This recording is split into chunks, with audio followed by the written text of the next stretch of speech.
Everybody, I am Goz. This is MMA Junkie Radio, but it's the pre-show. It's not the real show. It's the show before the show. That is Gorgeous George.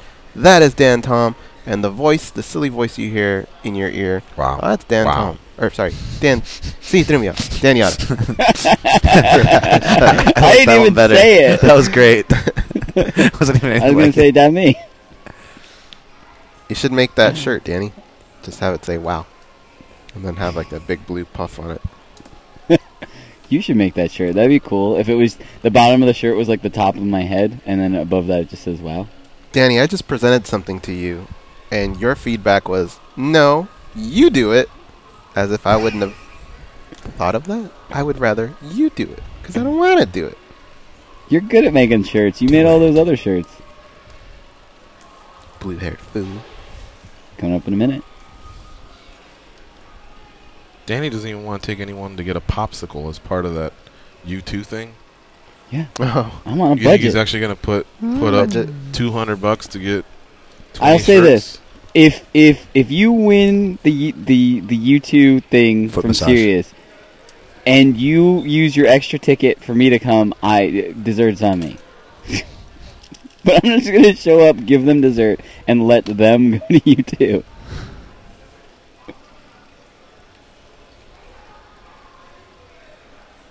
So if they I'll allow help you Bono to find whatever he's been looking for all this time. so if they allow you to come, you will make them Shit. Okay, sorry. dessert? Alright, guys, get it back. Remember I told you about what Savage? I haven't written anything to him. I got to get it to him. This is your captain speaking. We are making our descent into Las Vegas McCarran Airport. On behalf of our crew, we'd like to thank you for flying MMAjunkie Airlines. Now please fasten your seatbelts and put your tray tables in your upright position because the descent is going to be a little bit bumpy. Alright, Junkie Nation, it's time to roll, baby, on MMA Junkie Radio with Gorgeous George and Goz. This is what we doing while we do it, baby. All night long, we rollin'! Oh my god. I'm fucked up. The MMA Junkie Radio revolution is Calamate, upon us. calamate. I want to talk about it on the show, can There's no I? I'm going to make that out to escape. be a liar. No Oh escape. my god. Wait, hold on. Let me see what I wrote. Through the vast frontier of cyberspace and through a sea of stars in outer space. One small step for man, one giant leap for mankind. We've solidified our combat communications stranglehold. We have control transmission. With the use of MMA Junkie Radio and Sirius XM satellite radio technology, MMA Junkie Radio, commence Should have Danny transmission. call him and tell him I'm here. Yeah. Yeah, I'll tell you. Was it Dan or Matt? Live from MMA Junkie Radio HQ in the fight capital of the world, Las Vegas, Nevada. Here are your Just tell hosts, the guys Gorgeous when I George and Goz. From the fight capital of the world inside the beautiful Mandalay Bay Racing Sportsbook, you are listening to the MMA Junkie Radio Show, the only show that matters. I'm your host, Gorgeous George. With me, as always, is the devious and dastardly Goz. He's our ace co-host. To my left, it's the fight analyst, Dan Tom. Back east, handling all the producing duties. Wow. It's Danny Otto. What's up, guys? Hi. ¿Qué pasa? I haven't Ooh, said man. wow since 2 days I'm ago. gonna fan you by the off way. while you're talking here. Yeah, dude. I thought it was pretty slick because Goz and I took an overnight trip to California.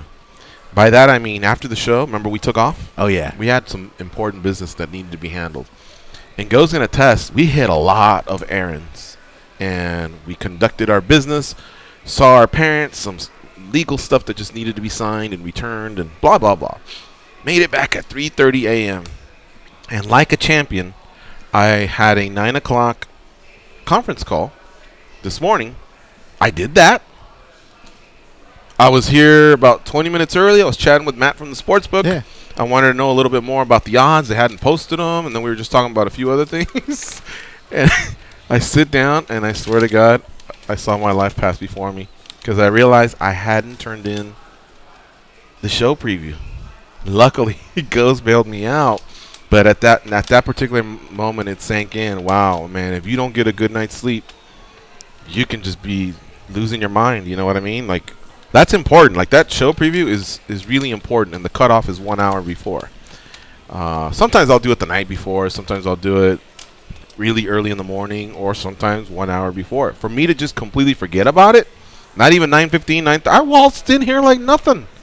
Like I own this fucking hotel. You know, hey, what's up? What's going on? Let's do the show. Let's do the preview show. And then it just hit me. Today's guest will be Marc Montoya from The Ultimate Fight. And get this, I even remembered to ask Chelsea from the UFC to just make sure, hey, we're still on for Montoya. We're not going to have tonight's winner. And by the way, Goz and I didn't see last night's episode. I haven't even read the recap of what happened. That's how out of it I am. If we're coming clean. Holy shit, this is scary, Goz. Yesterday, I was falling asleep a couple times on the road, and I was trying to push us because the road from California to Vegas is Victorville, Barstow, Baker, State Line, Vegas. And if you can make it to one of those, great, and you switch drivers. And we said, hey, let's just do it, man. Let's just get it over with and go, because our last errand was at our parents' house around 11:30, I want to say, maybe 12 or something. And what we could have done was maybe rest our heads on the pillow for 3-4 hours and wake up and then do it. But then the pressure's on, you know, and I've done that before. Right. With the sun in our eyes, it's brutal. So let's just do it now. We'll switch back and forth. But there was a couple times where I was tired, and one of the worst ones was when we got off in Baker. Remember, I had the music blaring, and when we got off on Baker, as we were approaching that last gas station where I go and get the coffee, and on Baker Boulevard, or whatever that strip is, I fell asleep a couple times. Oh, okay. So I'm not on the highway. Yeah, just going 5 miles an hour. Thank God, I was just going slow. And one time I went through a stop sign, but this was 3 in the morning. Dude's like a ghost town, you know. But I was like, oh my God, I just got to get us in this parking lot and switch to him, because I was fucking done. Yeah. I'm glad that you brought some of this up, because I was having a lot of the stuff you said last night. I was having very similar things, and because on one of those you went like ghost like that, and I was like, whoa, what's going on? And you said, yeah, and you go, oh, he goes, sorry, I must be really tired because I thought that car was a lot closer than it was, but it was really far away. Oh, wow. But I was having that problem too, where I couldn't really judge distance too well. My reaction time wasn't good, so I was keeping my distance. And that was one thing. And then I noticed, like, junkie gatherings, when I don't sleep, I say weird things. You can ask Sam one time. One time he said he was just talking to me, and I said something about Count Dracula and pirates or something like that. And I even heard myself, and I said, what the fuck did I just say? Roseanne over here. And he was...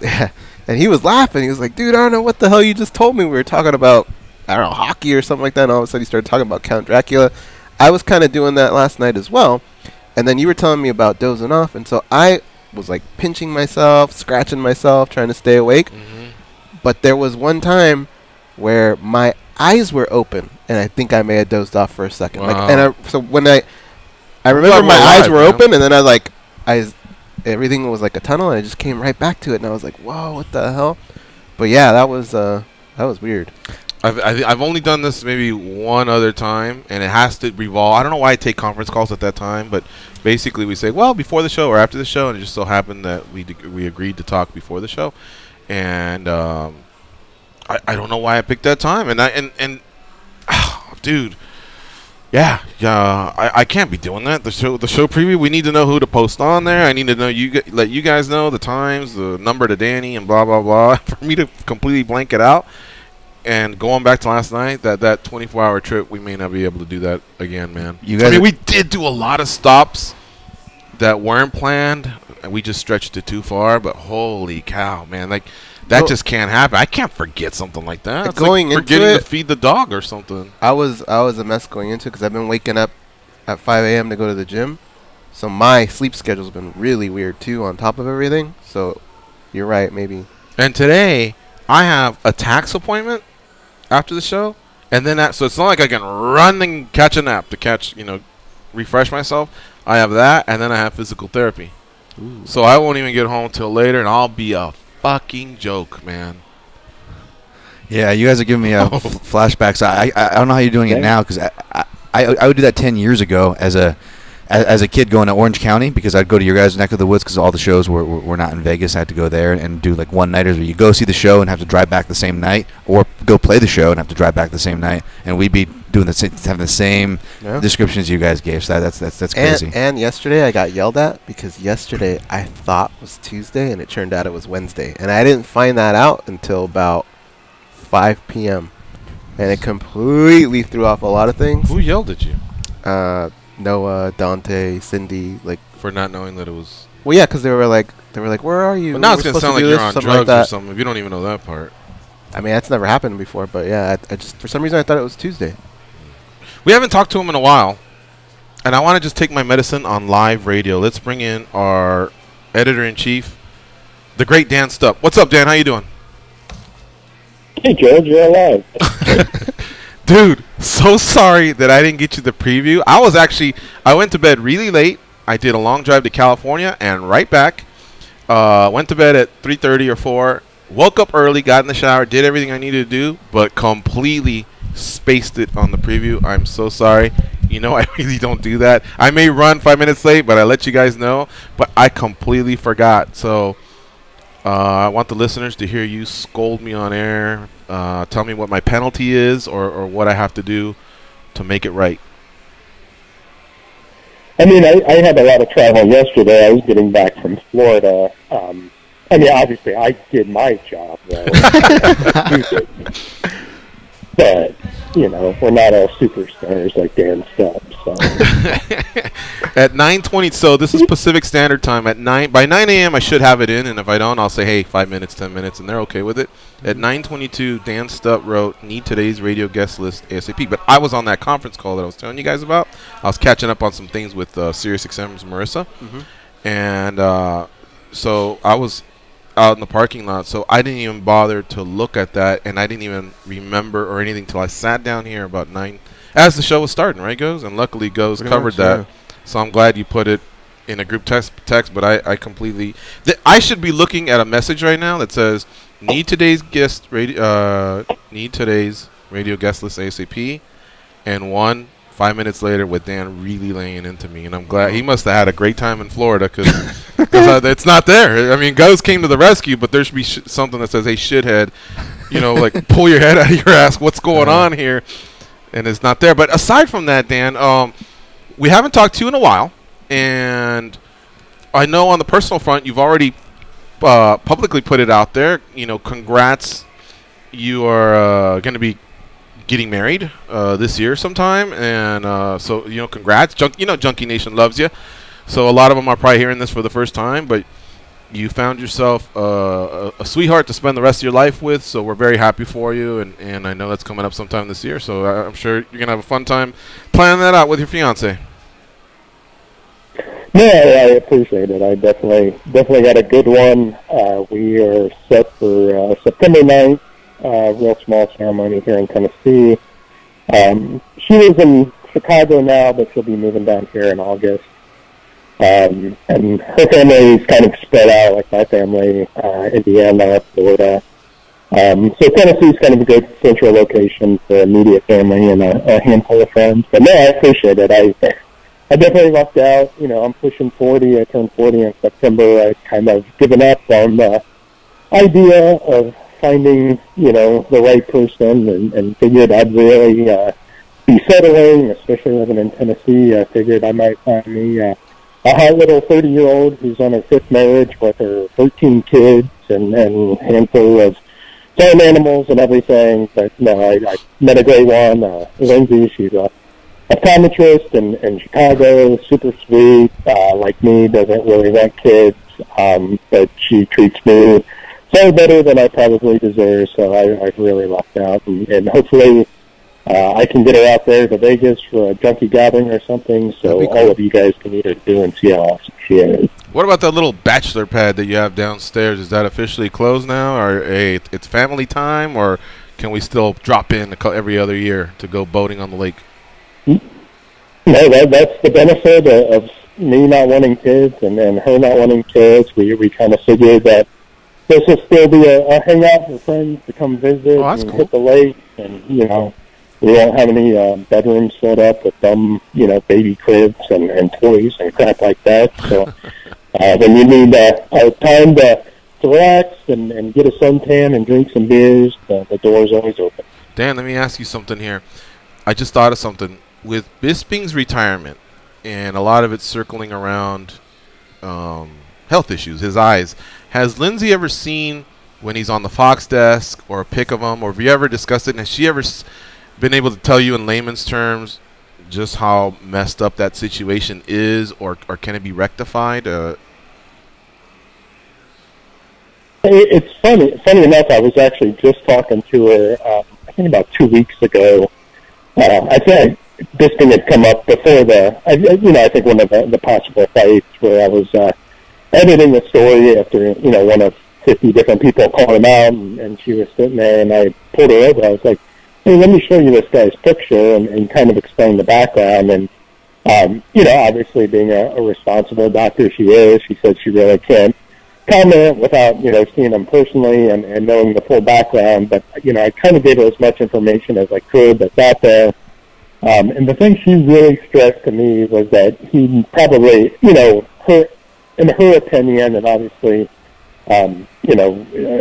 she's not his doctor, but said, someone who, based on the information that we have, never should have fought again, that it sounds like he and the sport and the people around him have really downplayed the possibility of him losing total eyesight, and if he detaches another retina, in his other eye, that it really could create, lifelong problems, if not total blindness. And then we got to talking, and it's something I want to dig into a little more, where, she started asking about the licensing process, and, I said, guys have to kind of go through a battery of tests and stuff, especially the older they get. Right. Even in Nevada, they need special hearings to get licensed when they're over, I think it's 35.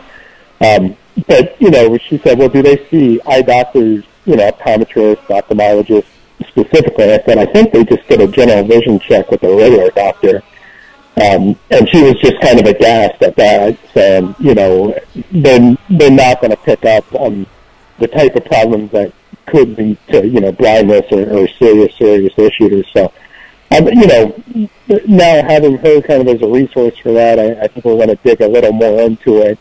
And I think, we're all kind of aware of it, but never really, I don't think, discuss it as much as we should, how, obviously MMA is a dangerous sport. There are a lot of different ways that a guy could get injured. But, she said due to, the striking and even, she mentioned something like Rico and John dealt with, taking a toenail to the eye. She said the way that fighters can become injured specifically in their eyes and create lifelong problems is really unique to MMA, and she's surprised that the sport doesn't spend more time on eye health. She said, if it were up to her, and obviously she's a bit of a biased party because it's her profession and something she really is passionate about, but she said that fighters should really kind of consider eye health care as much as we talk about, concussions and brain health and stuff like that, because obviously, brain issues are going to create some very, very serious problems. But, obviously, it's tough to go through life without good eyesight, as anyone, can understand. So I think we're going to dig into that story a little more, like I said, based on what she told me and the more I thought about it. That, yeah, we probably don't spend enough time talking specifically about, eye injuries and eye problems that can develop specifically to MMA and other combat sports. Here's a good one for you guys to reference. And I know that we covered this on the show when we were recapping the Liverpool show. Tom Breeze hit Daniel Kelly with a punch. Daniel Kelly's reaction was like he got poked or something, but he wasn't. When it was an uppercut that came from opposite hand, so it came from Breeze's left hand. When he uppercutted, think about your thumb, how it's covering your two your index finger and your middle finger, and when it came up, it hit Kelly's left eye.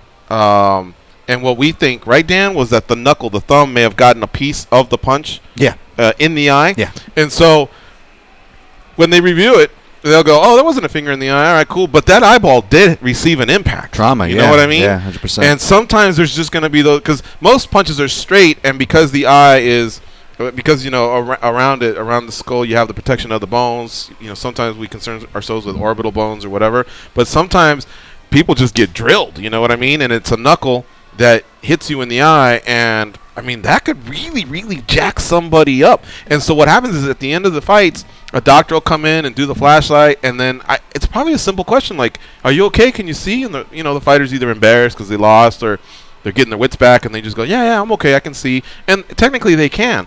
But what happens a few days after that? You know what I mean? Is the vision, are the headaches because of the vision, or do we attribute them to concussions or bruises or bumps and bruises? We don't know. But yeah, I mean, that's, I think Bisping could be a catapult towards more fighters, or, the heightened awareness for more fighters to just go out and get themselves checked out. And to compound what Dan's saying, just to bring awareness, not just to eye trauma, which is very true. It's not like we have to be reminded of that through a conversation. We could just watch one UFC card, and there's going to be at least one, sadly, eye trauma on there. But the correlative trauma between head trauma and eye trauma, these glasses that Dan Tom is wearing here is not to look cool, believe me. It's because when I had my concussion, all of a sudden, which is real common with head trauma, your vision starts to go.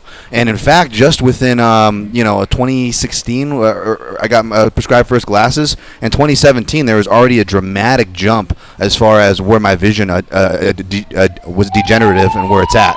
And it was even kind of surprising to the eye doctor, but then I told her that I had history with concussions. She said that is sadly similar. You will have degenerative eye effects. So a lot of fighters, you'll see them wearing glasses. Maybe they weren't wearing glasses their whole career, and maybe are they fully aware of what's going on in these correlative, what one thing can lead to another. So it's really interesting stuff to think about. I always think back to Randy Couture and Vitor Belfort. That fight actually ended that was a graze because from the glove. Yeah, it was a graze from the glove. That's another one, Dan. If she's really going to dive into this and maybe look at different fights, how fights were altered, I think there's some good ones that we threw your way.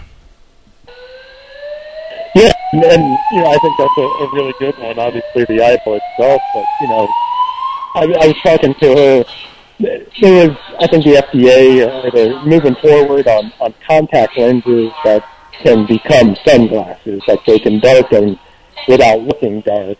And I was asking her about that. I was like, well, that's really cool. Like you wouldn't have to wear special sunglasses. And she said, people really underestimate how many problems you can have, and sunburn being one of them, but just your eyelids. And when you create, eyelids, I think Belfort and Couture is a really good example, and I think it actually lights the eyelid. And then that can create long eyeball just because of the friction and stuff. So she actually gave me an eye test where she dilated my eyes, was looking for holes in the eyes and other issues that could pop up later in life. Luckily, I got a clean bill of health, but it was such a thorough process, and all I could think was, I know fighters aren't getting a thorough examination like this, and they're probably the ones who need it definitely more than I do, just from the impact and the eye pokes and the gloves and stuff like that. So, I don't know. I mean, obviously, brain injuries and concussions has to be, at the forefront of our health concerns for fighters. But we really shouldn't underestimate eye health. Like Dan said, your eye health can be a byproduct of concussion issues and brain issues and stuff. But, you can walk with a cane in later life, even a wheelchair. There's a lot of issues you can have that you can kind of get by, but just about anything you're going to do in retirement life, you're going to want your eyesight for, and it's so easy to, jack it up and create lifelong problems in a sport that just, has the kind of, the rough and tumble nature of MMA. Hey, Dan brings up a good point. Sorry, Danny, is this coming over? Okay, there's an alarm here in the hotel. Oh, it's so loud. Yeah. Do we power through this, guys? Yeah, we kind of have to. We don't okay, as long as Danny's cool with this, that hey, we're in a sports book. If you're hearing this, we're okay. It's an alarm that we just go through from time to time, and they'll clear it the joke around here is when you hear the man's voice, that means we should start doing single file out, or whatever. But a female voice, something must have been triggered or anything. So yeah, it's usually somebody opens the wrong door or something. Right, and I think it officially ended right now. Oh, sweet. All right, so Dan, ask your question because I got Oh, one no, I more was for just Dan's gonna- I was stuff, gonna- and then oh, or yeah. two more. But go ahead. Oh no, I was going to bookmark something what Dan said, and we'll ask next time we have Eric in here because the test that Dan was describing. I was actually lucky enough, not all gyms, most gyms in fact aren't going to offer this, but lucky enough to be at a gym like Extreme Couture. Shouts to them. And they would have, people that would come in, whether it was medical people that would, hey, if you guys want to run blood pallets, we offer this service to run what your diet is. Well, one of the time they had people that came in did a vision test, and it was really similar.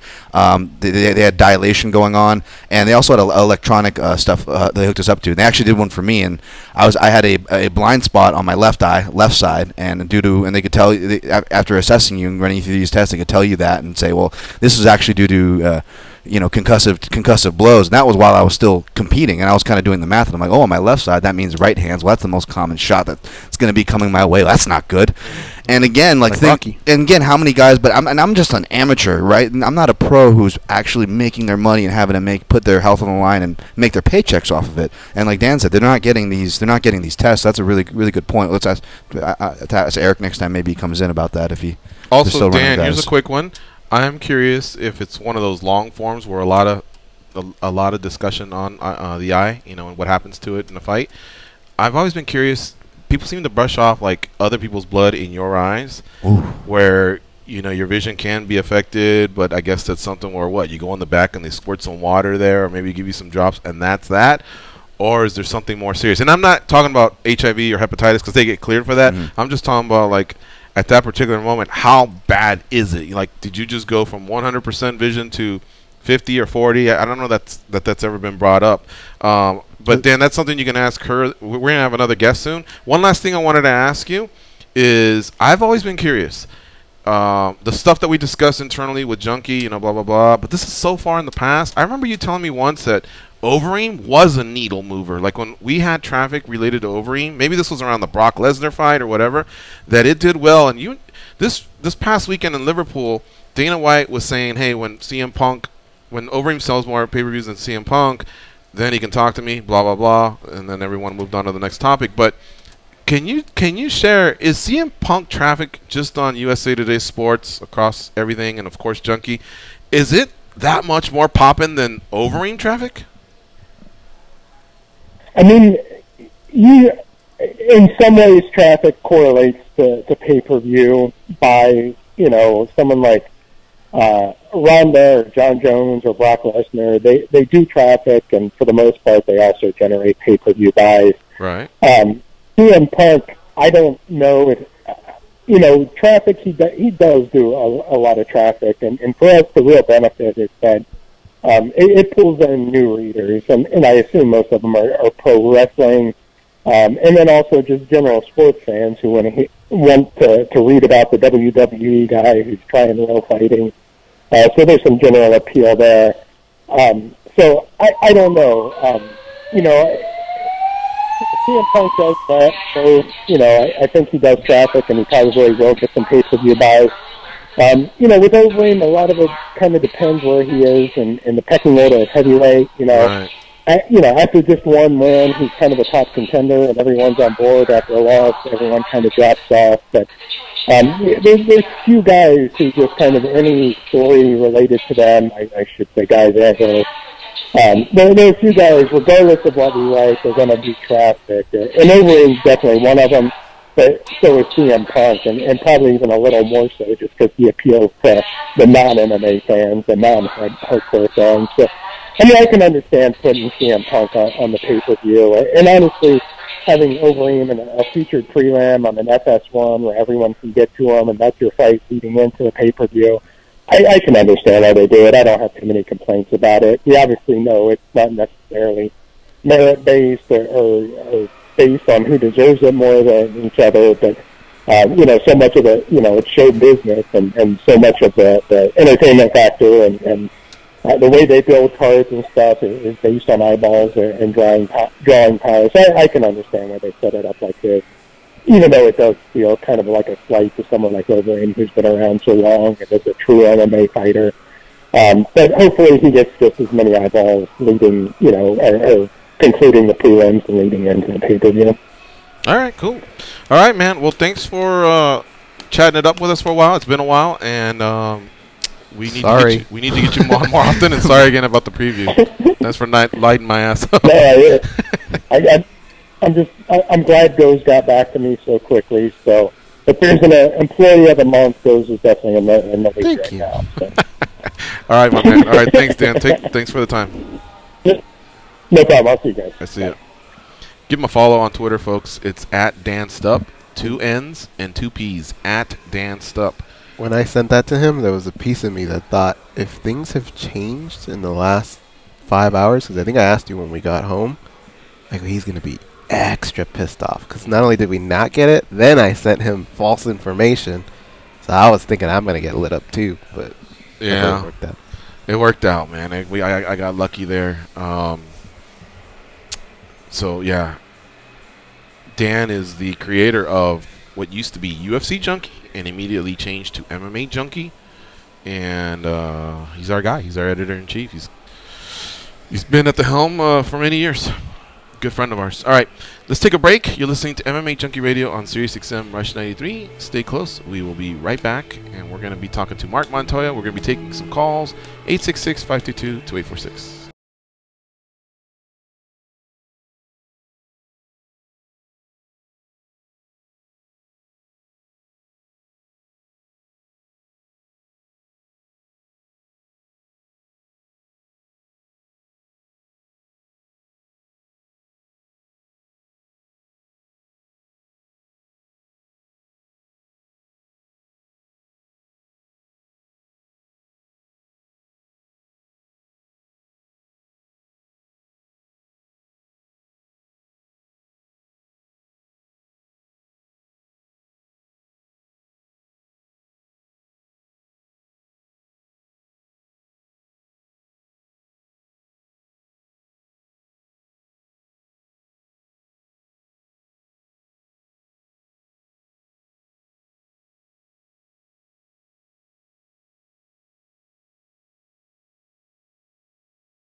King Kong has a lot of shit on them. Like a lot. Especially Goes. Here are Gorgeous George and Goes.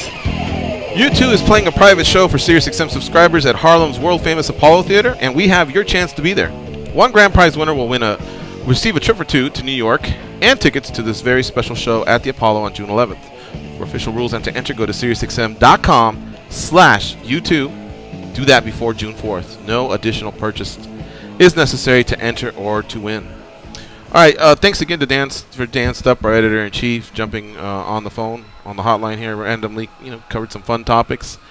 And that was unexpected, but it's always good to hear from the boss. All right, let's move on to our guest for today. His name is Marc Montoya. You can follow him on Twitter. He spells his name M-A-R-C, so it's Marc Montoya that way.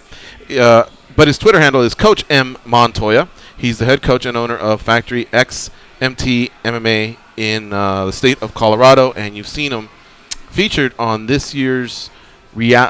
season's reality show, The Ultimate Fighter, Season 27, which they call Undefeated. Again, he's on Team Stipe Miocic, who got a win last night via the controversy of there not being a fight, but obviously someone has to advance. So now Team Cormier has five winners, and Team Miocic has 2 winners, and the coach joins us on the hotline. What's up, Coach Marc? How you doing? Hey guys, how are you? I'm great. How's everything there? Great, man. Thank you very much for asking. We're here in Vegas, and you know how it is in the summer, man. We're baking. We're in the casino right now, so it's pretty cool, but summer has officially started. It's barely hot in Vegas, is what you're saying? Kinda, yeah. We haven't hit 100 yet, but we're getting there. But we have hockey fever. Even though we're MMA guys, we've kind of attached ourselves a little bit to hockey. Do you follow other sports as well, Coach, or are you just based on combat sports? No, I follow other sports. I obviously played team sports when I was growing up, played college baseball, so I enjoy I like to follow baseball and the NFL. Those are the two things that I follow outside of, obviously, fighting and combat sports. All right. And I see here on your Twitter profile that you're an avid bow hunter. I am. I'm a fourth-generation Coloradan. My family homesteaded land in 1850 in southern Colorado, so the roots are deep here, and family has been doing since they've been here in Colorado. So that's something that I've enjoyed my whole life and continue to enjoy. Yeah, I think Joe Rogan does his share of bow hunting, and then Ray Borg has also he's told us about that being a passion of his as well. Yeah, there's quite a few athletes, and Joe Rogan, he's been a huge voice for just the hunters and why we're doing it beyond just out there having a time in the mountains, the ability to go out there and hunt and bond with family and friends, but also bring some food home for the family. So, and you can't get any more organic than that, right? For sure. It's true. Yeah. Hey, Coach, you got a sense of humor? You want to hear a quick joke? I love jokes. Let's roll. Did you hear about the blonde that shot an arrow into the sky? No. She missed. Hey, you better keep your day. Did we lose the coach? Coach, we're having a rough connection. We missed the last thing you said. What was that? I said you better keep that day job. Yeah, that was a corny one. I when Ray Borg was here, I thought we were going to do some bow and arrow puns with him, but we didn't get around to it, and that's one that I remembered. So, Coach, let's get to the MMA portion here. Just the other day, your name popped up. Steven Seiler was talking about 50 to 60 hardcore up-and-coming fighters and known fighters that are in your gym, and he's loved the transition over there. He says your gym is blowing up, and, of course, we've heard that from Kamosi and others as well over the years. And now you're getting even more notoriety from your run as one of the coaches on Team Miocic. Can you talk about that for a little while? I mean, you've been in the sport for a while, but it seems like your name's really, really been popping these last couple years. Yeah, you know, the reason my name's even there is because of the athletes. You know, these guys are out there every day putting it on the line and going out there, getting in the cage and again, putting it on the line and whether they're winning or losing, you know, these kids are in there giving it their all, and they're giving me the opportunity to get to, you know, just enjoy that path and process with them, but also getting an opportunity to be their coach and teacher and mentor, and, you know, all those things have been really blessed to be able to do. So, you know, the growth that we've had and the success that we've had has been a team effort, and a lot of these kids that I get to coach, you know, we get fighting the vehicle we get to share to just do life together, and you know, it's a lot more than just the fighting. So, you know, the easy part about what I do is getting the opportunity to coach them on the mat. The hard part is all the stuff off the mat, but man, what a blessing I have to be able to do all that stuff. Our guest is Marc Montoya. He is one of the coaches featured on Team Miocic. You can watch the reality show which features Team Miocic versus Team Cormier. It's called The Ultimate Fighter. It's season 27, undefeated, Wednesdays at 10 p.m. Eastern, 7 p.m. Pacific. All the fighters are undefeated, and they're fighting. There's 8 of them competing at featherweight, 8 of them competing at lightweight. Coach, on last night's episode, we didn't have a fight because one of the 2 combatants was experiencing cramps and leg cramps, and I wanted to ask you, we've heard of fights falling apart the day of in the locker room, whether it's just somebody that bumped their head, somebody that slipped, somebody that, I think Struve had an anxiety attack. The leg cramp, have you ever seen anything like that? No, you know, I've been doing this a while. I haven't seen that per se, that actual leg cramp thing. Obviously, you've seen a lot of different things. In the heat of the moment, you know, it was like, what are you talking about? You got leg cramps. But the next day, and forgive me, but I can't remember what it's called, but the next day we found out after he went to the hospital that he was dealing with a lot more than just leg cramps. It actually is a pretty serious thing that he came down with, and it could be life-threatening if they don't handle and manage that for him. And so it was a blessing that he didn't fight, for sure. Was a lot more than just leg cramps. So that's something, I don't know, I'm not sure if they're going to reveal that in the next episode or they just brush that off. But for Richie Smolin's sake, you know, that kid, he's tough as they come. I was surprised when I was sitting there in the back hearing that kid's not going to come out to the fight. You know, that kid's game to fight. I watched him, obviously, and studied him. And, you know, it was kind of baffling that at that present moment he's not going to show up because of leg cramps. But it was a lot more than that, and he had actually a serious issue that, thank God, he didn't fight and it got handled, and I think he's good and healthy now.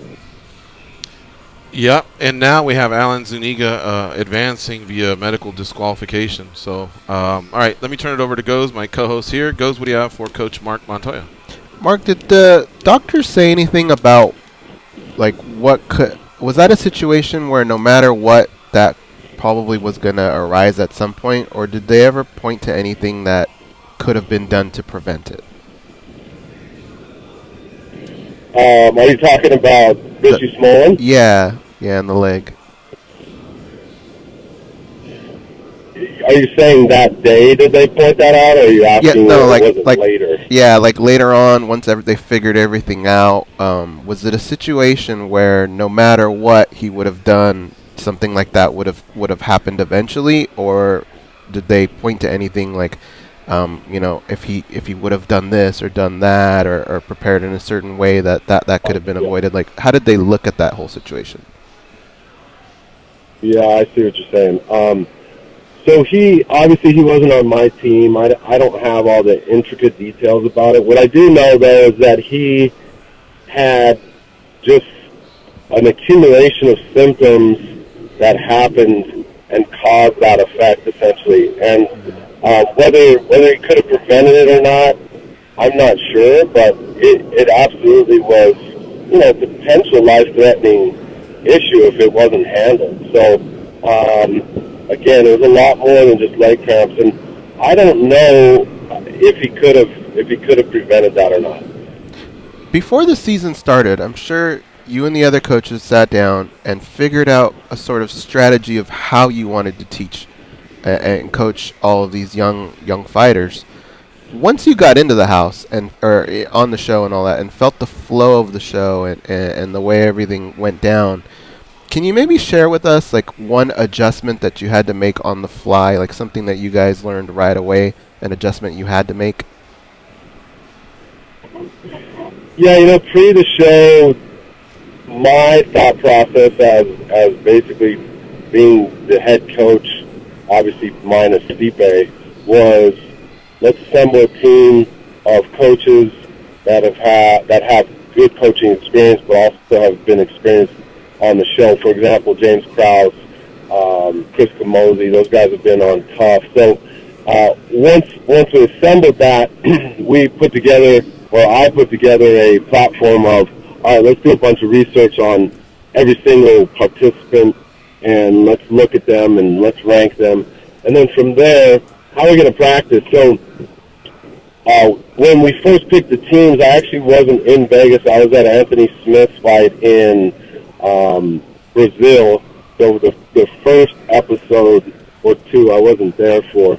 But that's when they picked the fighters for the team, and then also strategy of training these guys was we have a blueprint, but as I know with anything in MMA, it constantly changes. So the structure and the blueprint was, hey, let's train these guys this way, and then as we get into this, what adjustment we're going to make. And I think one of the adjustments we made is some of the guys wanted more sparring contact than what we anticipated, and some of them didn't. So we had to blend that in for the individuals that wanted that and potentially remove some of that for them. Because at the end of the day, we're there to assist them. We don't have a lot of time with them. I mean, we literally have a few days with them before the first fight. So it's not like we have 4 or 5 weeks. So, we're there to assist them and help them be great and make them better. All right, Dan, I think you have a question for the coach. Go ahead, fire away. Hey, Coach. I watched a lot of tape on fighters, and by a byproduct of that, I ended up watching a lot of tape on coaches and inside of corners. And one of the things I'm really impressed with you and your fighters, whether Camozzi or Anthony Smith or any guy, is the fact that you can, no matter what's going on in the rounds, you have a great way of calming the fighter down and then bringing your technical advice in. I just wanted to ask you, where does that come from? Does that come from your experience as a competitive athlete and martial artist yourself, or have you been teaching for a while? What is that? Yeah, I appreciate the kind words. It comes from just practice. I mean, it comes from being a fighter myself in the past. Comes from being an athlete in the past, and then it comes from daily practice. When we spar at Factory X on a Friday night, for example, we turn the music up loud to stimulate the fans and just that whole background noise. And I'm at the cage speaking to them, but I don't have any restrictions on other coaches or fighters potentially talking to them because that's what's happening in a fight. So we're just trying to mimic fighting, and then when I get in the cage in between rounds with these guys, I'm practicing what I would do in a fight just like they are. So, just a lot of it comes from experience, but it also comes from continued practice and just knowing that sometimes you need to get up in these fighters' shit and get them motivated. And a lot of times you just need to calm them down and give them a couple key pieces of advice to help them make a small adjustment to win a fight. Coach, it's been fun talking to you here on the show. This is the first time we've had you on, but I'll echo what Dan says. really enjoy watching you. I think we need more head coaches that are leaders and that are able to maximize, what they can get out of a fighter. And it's not always yelling; it's communication, And I've seen that you do a great job of that. And anyway, so congrats to the success that you're starting to enjoy now. I think it's well deserved. We've heard a lot about you over the years, and it's great to see you every Wednesday night, 10 p.m. Eastern, on Fox Sports 1 on this reality show. Hopefully things wind up changing, and maybe you guys have some success there in the finals. I know that all that info's embargoed. You probably already know the answers, but anyway, thank you very much for the time here on MMA Junkie Radio. We appreciate it. Yeah, I appreciate your time and you guys. You guys are doing an awesome job. So appreciate the format for all of us to have that you guys have created. And want to say, in life, it's not how you start, it's how you finish. So just keep watching that show, and we appreciate that support. And tune in next Saturday in Chicago. We have Anthony Smith and Megan Anderson fighting next week. So we're looking forward to both of those fighters putting on a hell of a performance. So, again, thank you guys for everything. Okay, thanks, Coach. Take care. All right, remember to catch The Ultimate Fighter, Season 27, Undefeated, Wednesdays at 10 p.m. Eastern, 7 p.m. Pacific, on Channel 219 if you have DirecTV. Otherwise, check your local satellite and cable listings. Remember, all the fighters are undefeated, and they're all coached by two monsters of the sport, heavyweight champ Stipe Miocic and light heavyweight champ Daniel Cormier, who will be fighting at UFC 226 in July, one day after the finale. After these fighters here, two of them are crowned as the next Ultimate Fighting champions. All right, we're going to take our last break. It's MMA Junkie Radio on Sirius XM Rush 93. Stay close. We'll be right back. We're going to have a fun time here covering the news and taking a bunch of calls, so get in the queue at 866-522-2846. We already have two monsters there on deck ready to start spouting.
Charm, compassion, common sense. These guys have none of that. You listen to them, so you're no better. I am awesome, though. They are Gorgeous George and Goes. The hardest working man in comedy is back with Kevin Hart, the Irresponsible Tour, and we have your chance to win a trip or two to see Kevin Hart live. Dude, how about SiriusXM? They're just giving out all these tickets crazy to prizes, go. right? Yeah, there's something happening at the Apollo Theater, and then U2 in Hollywood, and so with Kevin Hart here, a chance to win a trip or two to see Kevin Hart live. One lucky winner will receive airfare, hotel stay, and a pair of tickets to his show on June 7th at the Hollywood Bowl, plus the opportunity to meet Kevin at the show. For official rules and to enter, go to SiriusXM.com/Kevin Hart at the Hollywood Bowl. Before May 31st, no additional purchase necessary. Remember there was Elton John at Manchester United's Old Trafford? Mm-hmm. Like, that's pretty cool that they're... There was one at Royal I'd Albert like to know, Hall, too. Do SiriusXM Rush subscribers even... I mean, it sounds pretty easy. Listen to this. Just go to SiriusXM.com/Kevin Hart and do whatever they ask, and you may be the lucky winner for airfare, hotel, and a pair of tickets to catch the show. Meet Kevin. He's one of the best comics in the world. Kevin. He might what be, a ridiculous name. He might be the #1 guy. Also, I don't want to insult the guys on hold. We're going to start things off with them in the second hour. Otherwise, we would have rushed them here. As you can tell, we're already hearing the music. We're up against the clock here to end the first hour. This is your chance to go to WorldMMAAwards.com. Remember, your boys here are linked to a couple different categories, 3 of them to be exact. And we'd appreciate your vote. First of all, for Best Media Source, MMAjunkie, the website. For Best MMA Programming, MMAjunkie Radio. And our colleague John Morgan is up for Best Journalist. So get in there and support if you're a member of Junkie Nation and you agree with us that we're the best in the biz. We'd really appreciate it. WorldMMAAwards.com, and we got about a week to go on that, so we'd really, really appreciate your vote. Don't wait until the last minute. When we come back, we'll touch on some of the latest news, and we'll take your calls at 866-522-2846. It's MMA Junkie Radio on SiriusXM, Rush 93.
hot dog over there. The other day. 20 minutes for it. 20 minutes? I was like, Slaughtering the pig back there? just fucking put it in the microwave. Don't make it fancy. Jesus. Did they butterfly it? Yeah, Pretty good, shit. huh? It was pretty good, but I was like, oh, that's hot dog.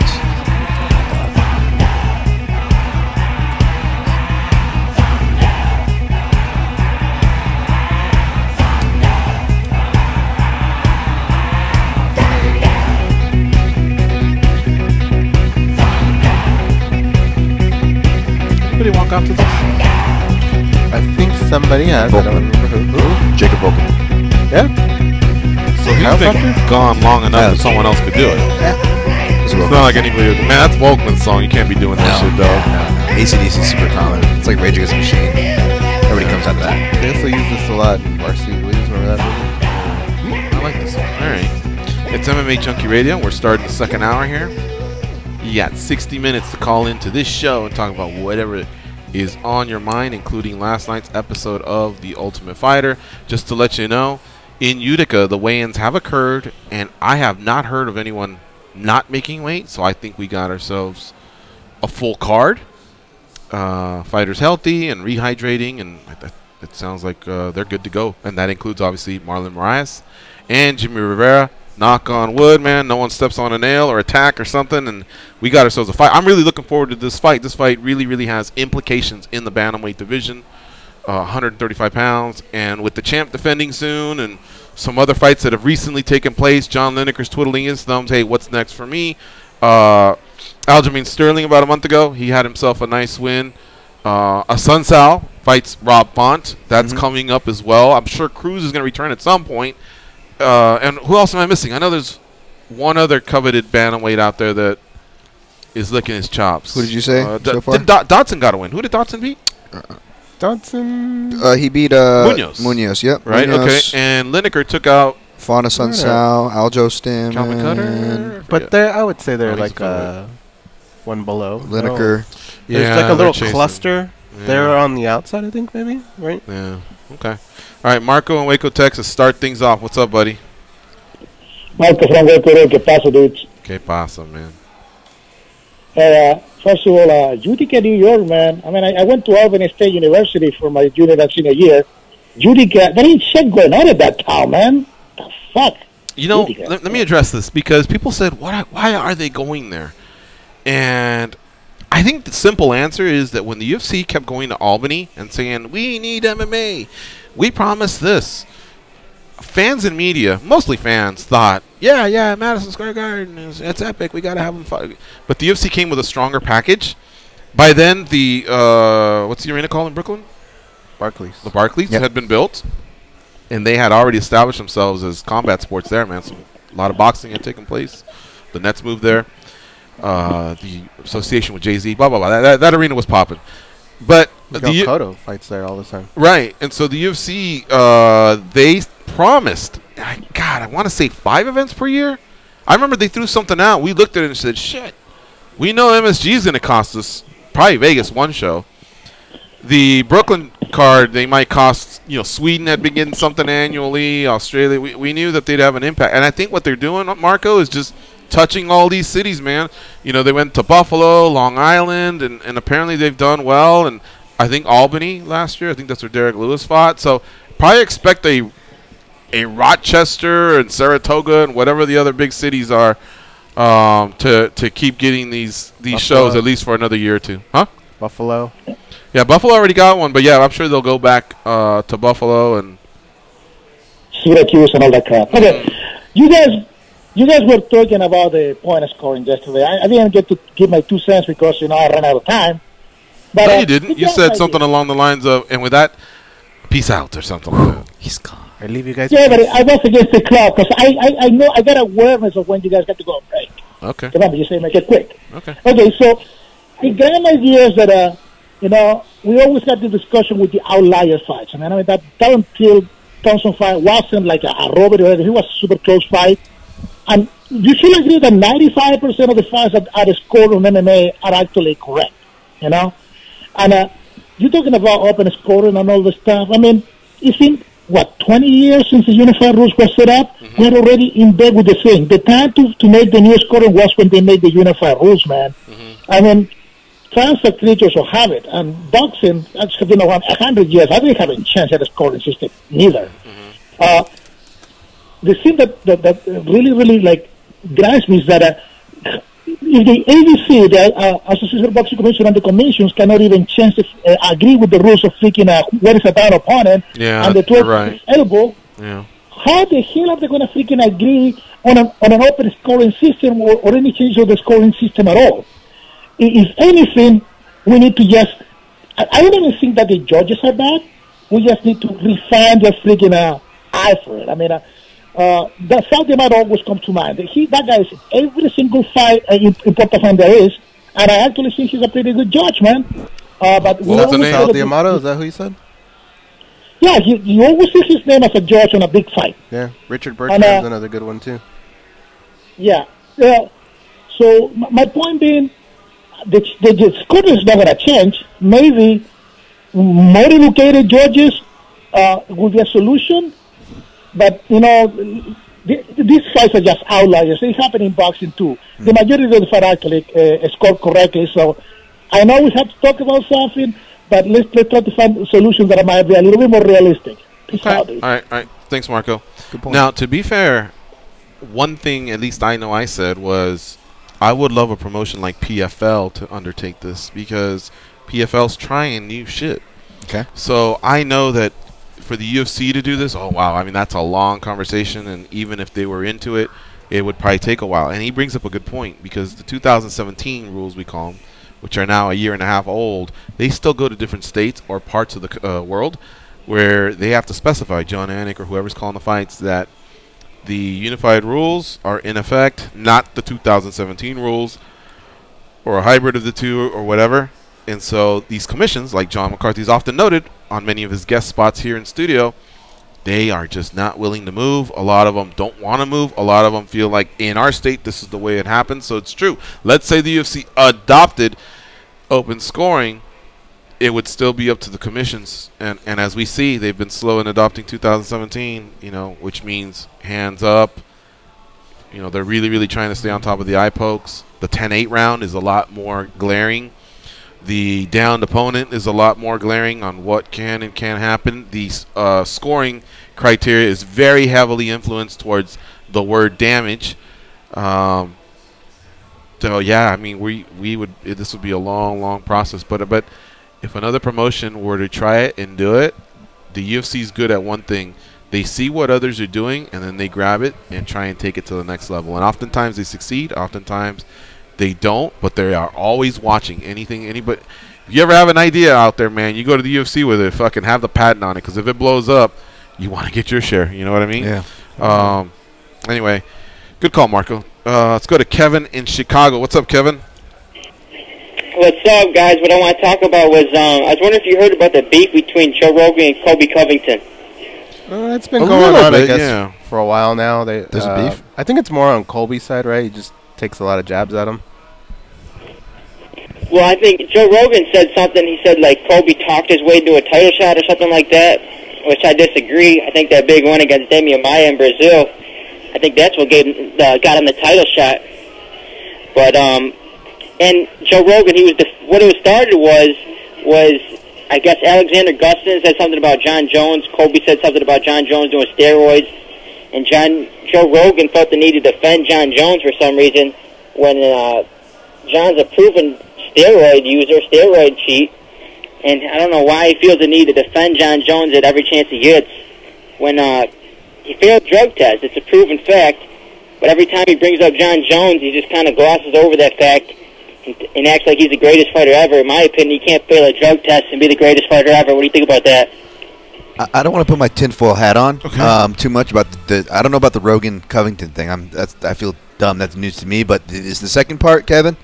I don't want to put my tinfoil hat on. I think others. I want to say Chael Sonnen kind of already connected these dots. But I will say, just as a semi-casual, maybe a little more than semi-casual listener to the Rogan podcast, that narrative shift I did notice kind of strange. It did seem like not that he wasn't against or wasn't supporting or wasn't rooting for John Jones before, but I did feel a really strong push right around the time he had Nowitzki on the podcast. And again, I believe you can listen to Chael Sonnen or others kind of draw their conclusions and predictions as to what's going to happen there. But I'll let you guys weigh in on that. All right. Well, he presented two things. As far as what Colby and Joe is, look, man, the one thing I know about Colby is I don't think he takes any of this really that serious. I mean, he trains with a lot of Brazilians. So if he was that disgusted, he would no longer be a part of that gym. I really don't think they segregate him and things like that. Either the Brazilians just roll along with it, or they've already pulled him aside and said, hey, I don't agree with it, but hey, neither one of us is leaving the gym, blah, blah, blah. This whole other thing that's happening, I think he's just honestly having fun with it. And I don't anticipate, for example, Joe will probably be calling this pay-per-view fight, and I don't anticipate him and there being any stories of Covington and Rogan getting into it or anything like that, unless Covington decides to fabricate a confrontation or something. But that dude's there to win a world title. I don't even think it'll get to that. As far as your last thing, can you be considered a GOAT when you have those types of allegations? Man, you know what? Allegations, he failed it. Well, one time, yeah, but the other one's being sorted out. The first time you are correct, he failed. What's going to happen with that? I don't know, but that's your opinion. And see others, like DC himself, man, who fought John, who probably should have the most argument. He openly has told us, man, he kicked my ass. You know what I mean? There's just no way around it. And so if you ask a guy like DC, he may actually tell you John Jones. I don't know, man. But I would not dispute what you're saying. Those allegations and the ones that have come down heavy, like Anderson Silva as well, they have to mean something, and they will mean something to a lot of the purists that follow the sport of mixed martial arts, because Demetrius has never fallen to that. GSP has never fallen to that. People can allege or think or conspire or whatever, but neither one of those guys has ever failed a test. And for a lot of people, that's why they're the greatest. Anderson failed to it. Yeah, that's what I say. Anderson failed. John failed. A lot of others did, but those two I can think of didn't. And I would say those two are the ones that have been getting the most talk lately as far as GOAT. When GOAT conversations come up. Good stuff, Kevin. Thing, go ahead. What did you think about him saying he talked his way into a title shot or something like that, or he? I disagree. I disagree. He's 8-1. He's only got one loss in his career. He's 8-1 in the UFC, and when given that stern test over a contender, I thought he made a statement. He bloodied up Maia pretty good on the heels of a teammate who lost to him, and the champ who I wouldn't say struggled, but he struggled to entertain, and Colby made it entertaining. So yeah, the talk helped, but that record of being 8-1 and having that win over Maia carried a lot of weight. And even then, there was so many different combinations out there of what could have happened, but Colby elected to not take a fight. He played that right, and now that's why he's there for the interim. We heard that there was some other possibilities of what could have happened. What wasn't one of them RDA versus GSP or Connor? I forget, man. There was so many things that were thrown out there. But he did it. Him and RDA beating Lawler, he was the other part of the equation. So I think both guys, Kamaru Usman just came a little bit too late into the equation. By then it had already been done. But I think he's another guy that's right on the tail of those two. Thanks for the call, bud. We got to move on. Let's go to Kordjeric in Arizona. What's up, Kordjeric? You mean Cage Side Nick? Yeah, that guy. Yeah. Very good, boss. Yourself. Great. Thank you for asking. What was your question? Great. How about yourself? That's what I said. No, I just want to reiterate more on what the past callers were saying about the judging and the calling fights, I guess, because a lot of us hardcores, after a pay-per-view is done, we usually go back and we watch it maybe 3 or 4 times, to where we'll usually isolate ourselves in a room and just watch it, just try and just watch it to where literally get every single thing down, and then that's when we'll come out and be like, yeah, they won the fight, or yeah, I could see it going his way or his. I don't know why they can't have the judges do that, to where they're sitting cage side, to where why can't they just be in a small room to where they don't have to hear what the crowd's saying or anything. So and not cage side or cage side in a booth? I have the answer to that. What? why they can never be away from the cage is if something were to happen with technology, they would not be able to judge the fight. Pieces of it would be gone. That's why they always have to be right in front of the cage. Okay, what about... I want to say Ratner. Let's get creative. Let's just say they put them in an actual little soundproof booth on the cage. I mean, I would imagine. Right, but it's even though it's possible, it kind of borders on silly, right? Yeah. It's just we'd rather say this is a qualified human being, male or female, who's cage side and who has a good idea of who won. I think that's still just the best formula for deciding who wins. The one thing I've been open to is 5 judges. John Morgan always says, well, if we can't find 3 qualified ones, how are we going to find 2 more on top of that? Well, what I've said to that is I feel like they're more qualified than what fans and media like to shit on judges, all right? And what's funny is there'll be media guys or popular internet sensation guys that go out there and say, Judge so-and-so's fucked. He's blind. He's this, she's this, he's that, she's that, blah, blah, blah. Here's my score. But you know what, man? There's also other media that are on the other side that disagree with that person. They, just because they saw it that way, that's the way they saw it. Same thing. That's what's happening for the judges. You and I have disagreed on rounds. Exactly, before. and we're sitting right next to each other. We kind of look at fights almost the same way, and we've disagreed on rounds. So I would still say that the judging is better than people say. It's just easy to say judging sucks, huh? Throw the fist out there, someone bumps it. No, man, it's not as bad as you all think.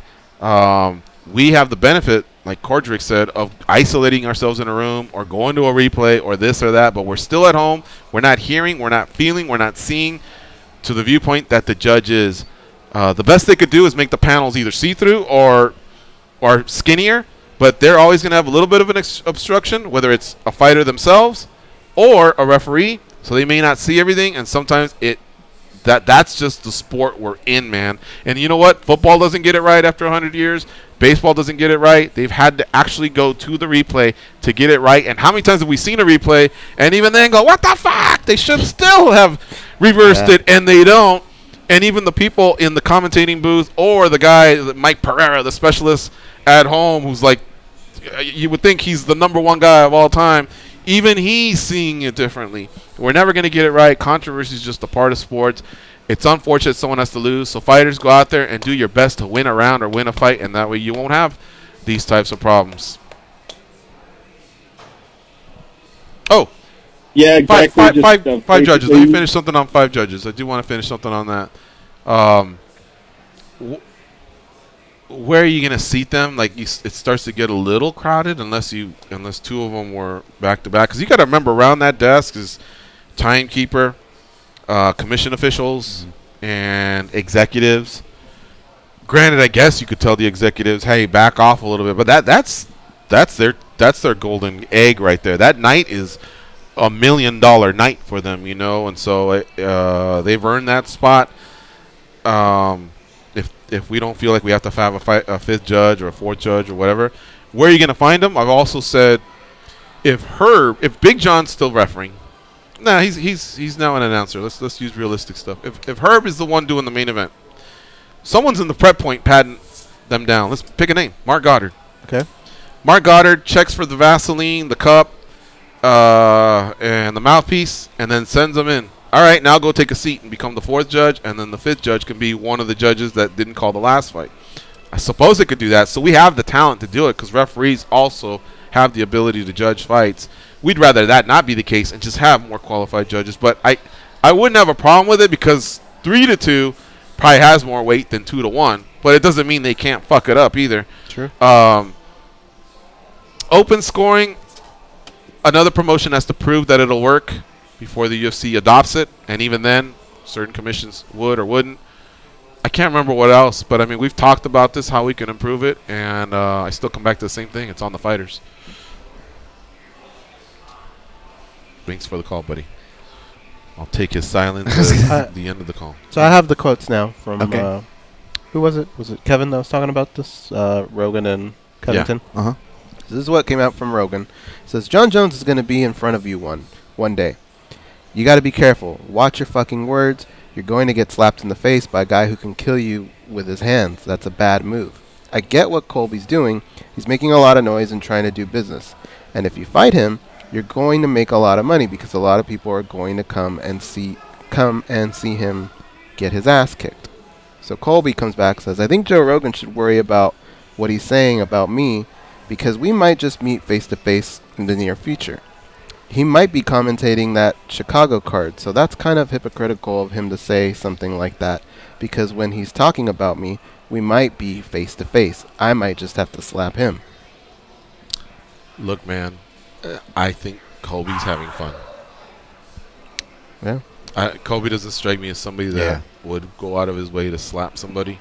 That's just him putting something out, and we're all talking about it. And therein lies the genius of Colby Covington, who has duplicated what many other fighters have said or done. I mean, did we really believe that Chael Sonnen would actually pat Anderson Silva's ass at a barbecue if they were to throw it? I could believe if Anderson said, hey, we had some great fights, whatever, and I heard you're in town, come over for a barbecue. And I could see them still being able to fight 3 months down the road, but, Chael would arrive probably with a buddy of his or something, maybe Jay Glazer or his coach or something. Anderson would have the steak ready or whatever.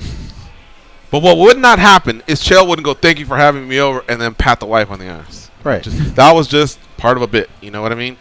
Rogan kind of gets it. I think Rogan gets it. And I think what Rogan was saying actually wasn't untrue because what we've discovered about John Jones is even though he's a professional fighter, there's many times during the day that he doesn't act like one.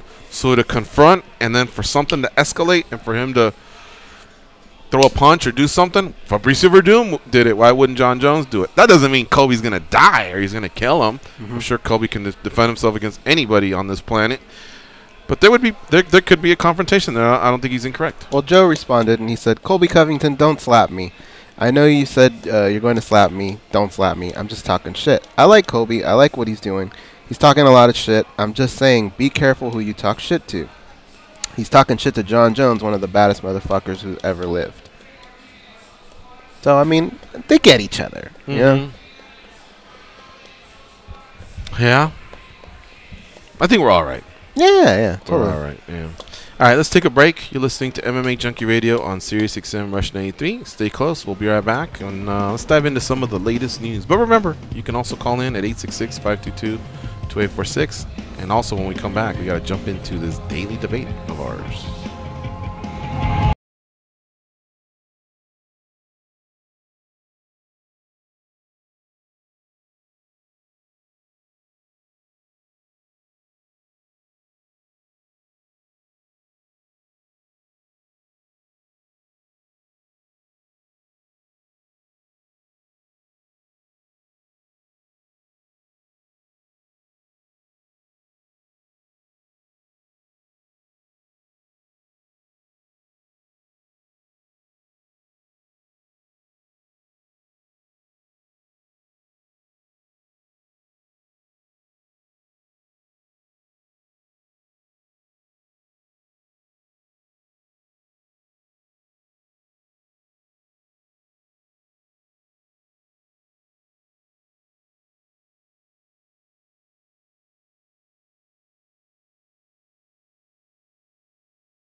boss to reschedule that meeting.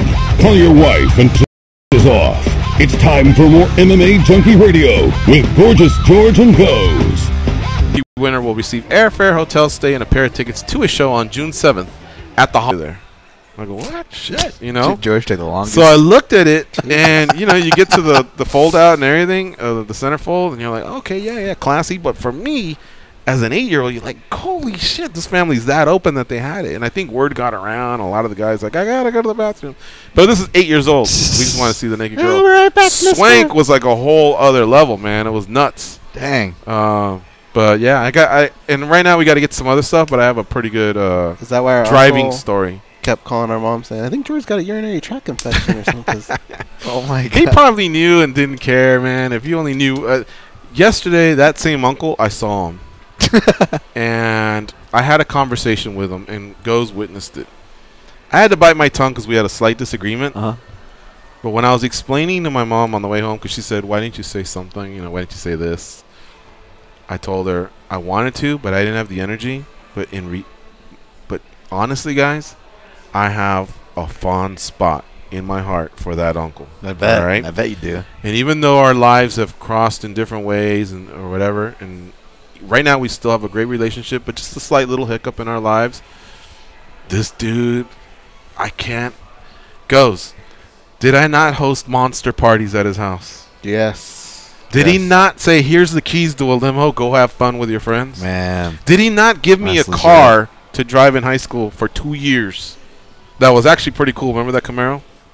Oh, that's where that came from? That's where that came from. He Goes, myself, and my mom. He invited us to like a Sunday dinner. We went to the Sunday dinner, and I think my dad goes, I got to work tomorrow, I got to go. And so our uncle said, well, I'll just take them home later.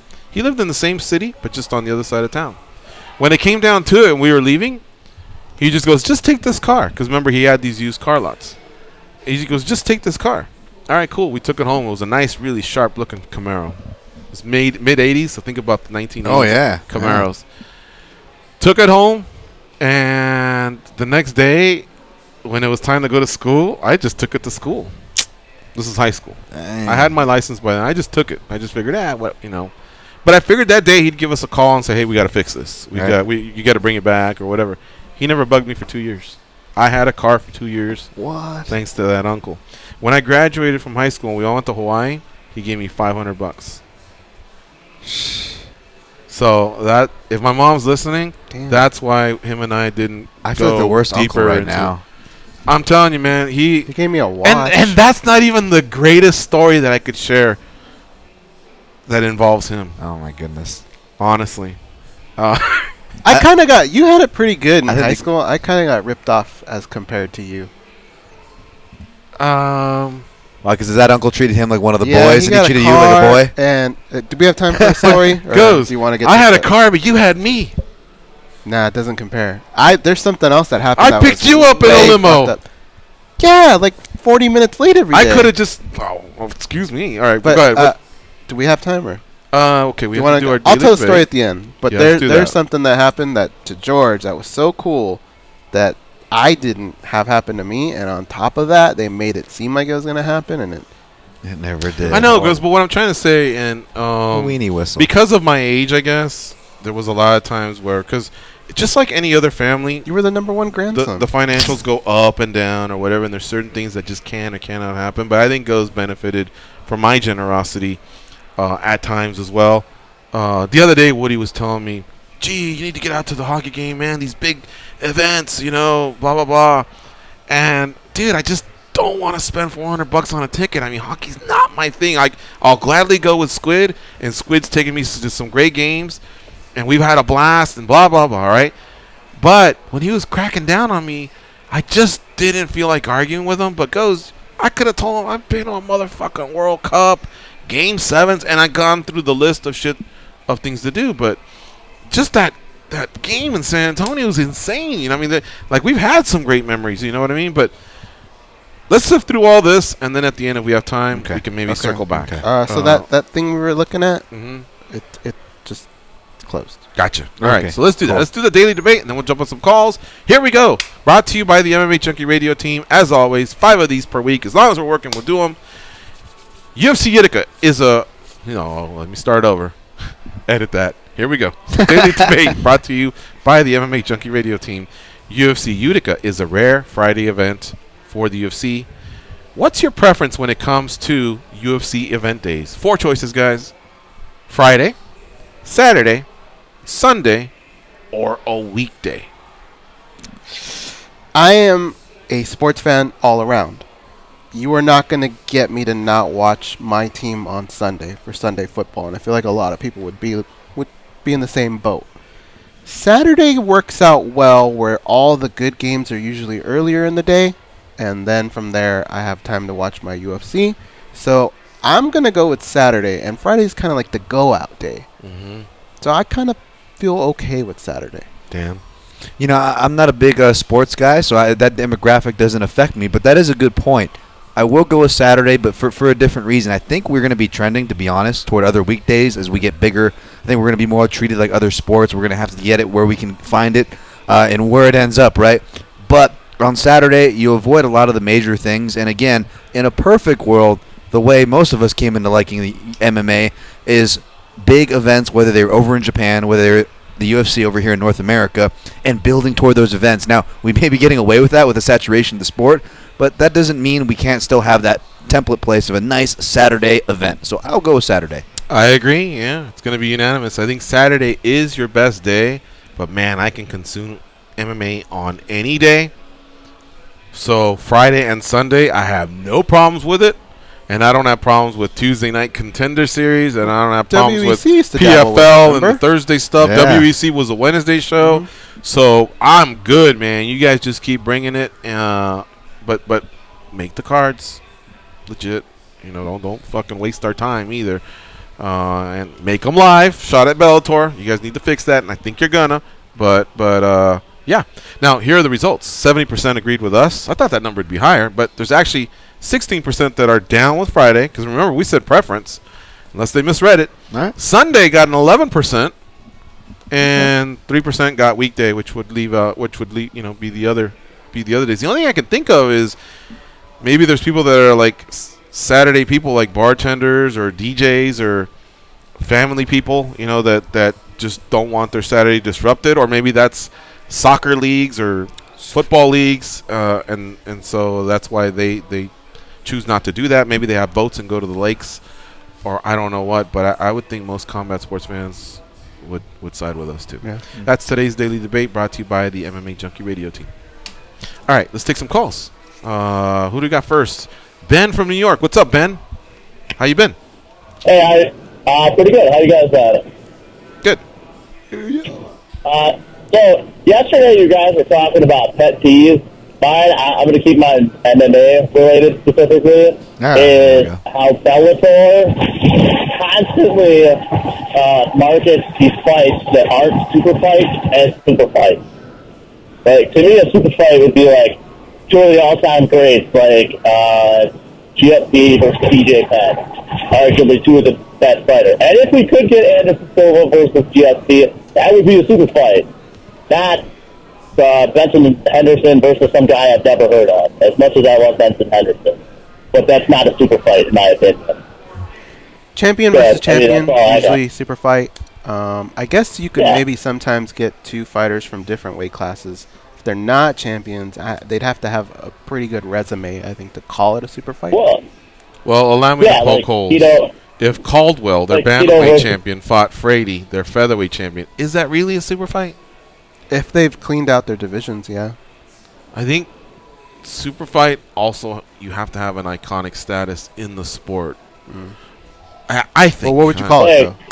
I guess a champion versus Presenting champion fight. champion I versus suppose if that's how they want to market it, perhaps. But I think we all came across with super fight terminology, mostly with Penn and GSP, and then the possibility of GSP Anderson.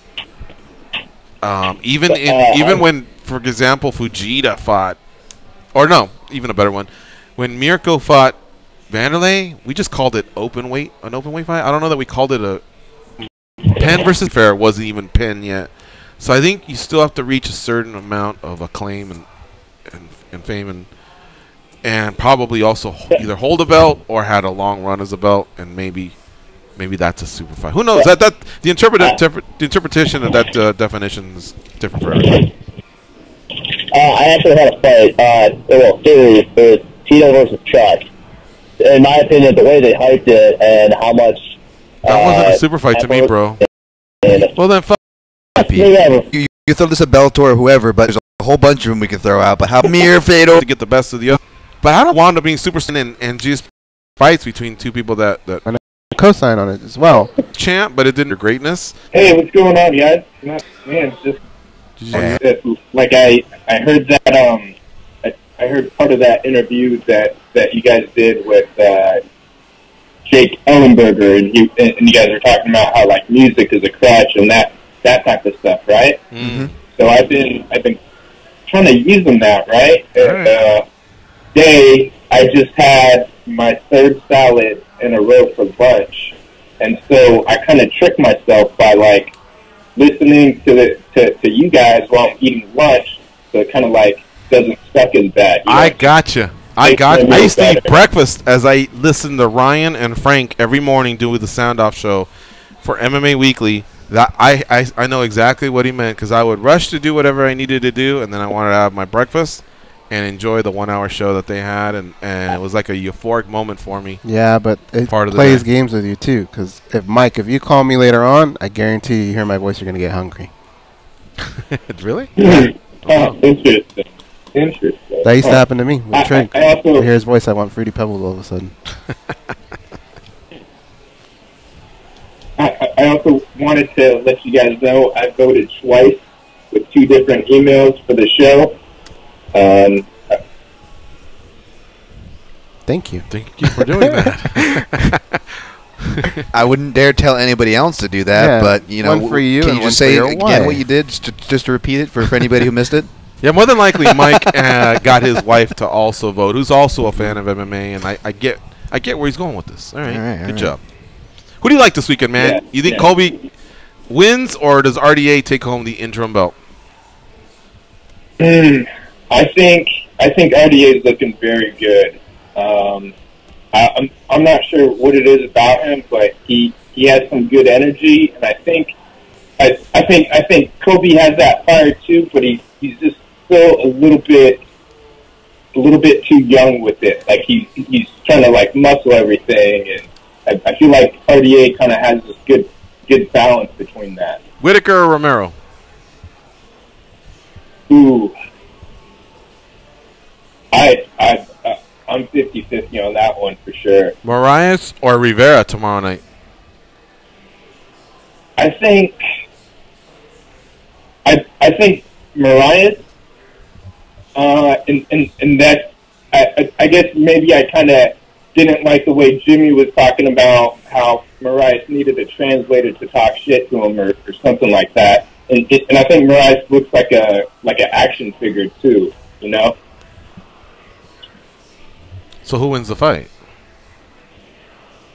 I want to say Moraes. Yeah, I think that's how we've been leaning over here as well. It's always great to hear from you, Mike. Thanks for calling in, man. Thanks for your support of the show over the years, all right, bud?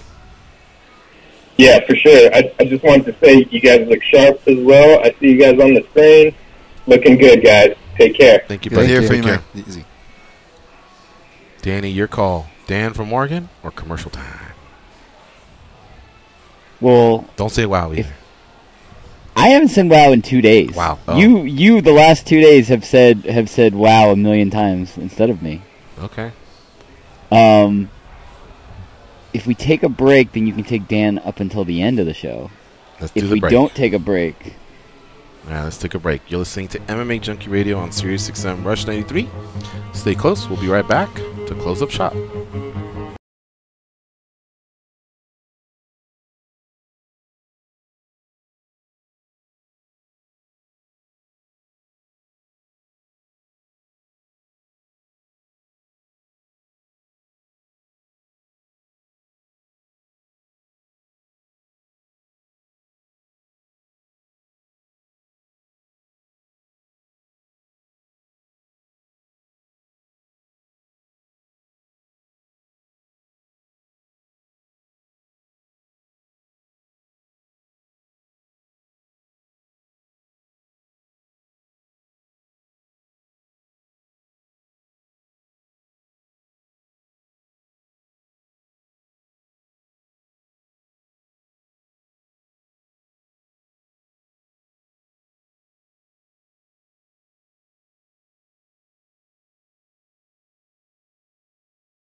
They can drink Mentos-flavored Diet Coke without their stomachs giving a single fuck. They are Gorgeous George and Goes. And this is MMA Junkie Radio. One of the most anticipated rematches in recent memory goes down this summer in Canada, and tickets for the event are on sale this week. UFC on Fox 30 tickets go on sale this week for the July 28th show at the Scotiabank Saddle Dome in Calgary, Alberta, Canada. The main card airs on Fox, following prelims on FS1 and UFC Fight Pass. What gets you in the door? This is Canadian dollar, $56.25, which is about 43 bucks. Those are kind of those nosebleeds. Then $320 Canadian, which is about $247 US for floor and cage side. Check out Ticketmaster.ca. I'm telling you, them big Fox shows, the cards are pretty solid, but the price point is very affordable. Eddie Alvarez and Poirier in the main event. Aldo and Stevens in the co-main. Joanna comes back. She's facing Tisha Torres, who, by the way, is training with Rose Namajunas.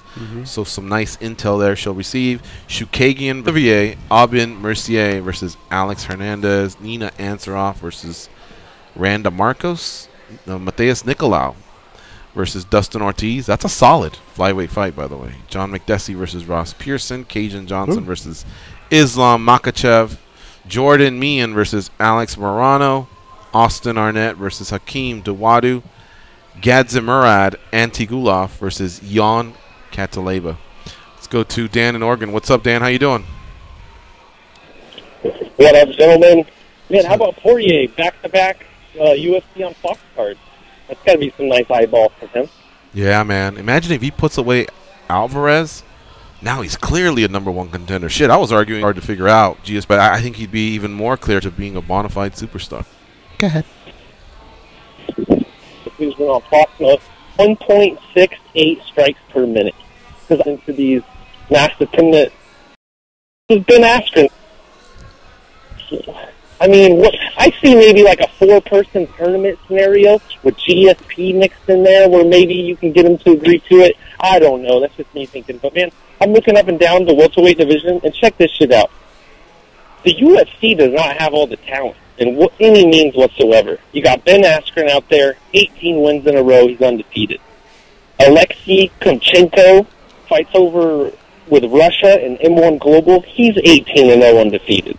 Derek Till, 17-0. MVP, I know he hasn't faced the competition yet, but he is one of the most entertaining fighters out there. He's got 13 wins in a row. This Krizaviv guy out of Fight Nights Global, he's at 12. What's crazy, though, is you look at all the talent, only one of these guys is from the U.S. There's USA, Russia, Liverpool, London, Russia, Nigeria, Brazil, if you include Usman and Claudio Silva. Man, I don't know what's going on, but, like, half of these guys, we don't even know who the hell they are. How can we make better stars out of this? Like, all right. Let us jump in there, because we got 45 seconds left. I think we have to finish on time, right, guys? Yep. Yeah? All right. Or do you want to do overtime? I don't care. It's up to Danny Olkers. Danny, you okay? Or? I'm good if you guys are. All right, let's do that then. Dan, hang on a second, and that way we can properly answer the question. Yeah, you bring up a great topic. So, SiriusXM audience, we will see you all tomorrow. Stick Sama Show at the fight. But you're one of the few that will say these are great fighters that need to be under the UFC stable. We'd like to see them under the UFC stable, but they could come in and do an 0-2, and that's that. We don't know. It's until they come to the UFC and fight consistent talent, that's when we validate just how good they are. So with Ben Askren, for example, hey, man, he's a stud. Forget about just the wrestling career he had. He went through the tournament. He defended the title.